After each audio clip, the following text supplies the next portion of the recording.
garria sortzen ari gara. Gure ikastola handitzaz gain. Zerbait oso polita sortzen ari gara? Eta gainera oso handia.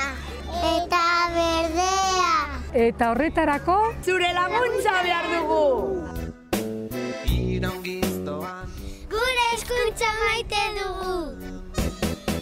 Baina gure mendiak eta paisaiak ere maite ditugu. Hori dela eta, Nafarroinez 2009an, Etxarrin baso bat sortu zuten. Horixe da. Eta egi bihurtuko dugu. Denon artean, haztea lortuko dugun basoa. Zure izenean, zure enpresako izenean, zure elkartearen izenean, zure udalaren izenean.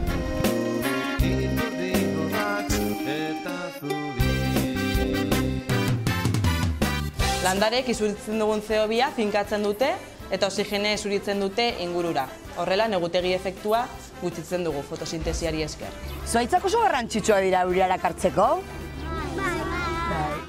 Atmosfera garbitzen dute. Nekazaritzaren garapenarako onuragarriak dira eta animalia eta landareen ugari bizi diren ekosistema sortzen dituzte. Ideia zoragarria. Ideia ezin hobea. Ikaragarria.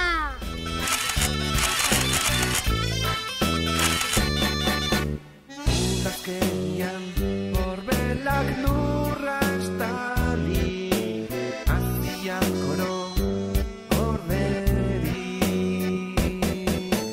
Gaur lehenengoak landatzen hasi gara. Gaztinondo eta intxaurrondoak. Aritzak, lizarrak eta astigarrak. Tuliperoak, izei zuriak eta Douglas izeiak. Eta sekui erraldoiak. Gure basoak 6 hektarea eta erdi izango ditu. Ala!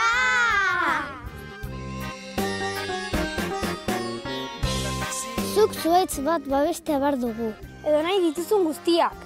20 eurotako diru laguntzaren truke zuhaitz bat babesten duzu.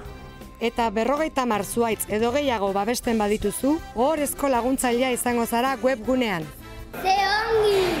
Baina badakizu zer den garrantzitsuena? Zure ekintza edo negozioa edozein izanik, Ekopasek isurtzen duzun CO2aren konpentsazio egiaztagiria eskuratzen dizu. Zure enpresa ekologikoena izango da. Zerbait ikaragarria sortzen ari gara. Bakarra! Ikuskarria! Zuk babesten bagaituzu? Baso bat sortuko dugu. Niretzat. Zuretzat! Guztiontzat! Guztiontzat! Oinez basoan, zuk ere zuhaitzak babestu ditzakezu. Sartu nafarroainez.net webgunean eta Oinez basoa atalean zuhaitzak babesteko argibideak aurkituko dituzu.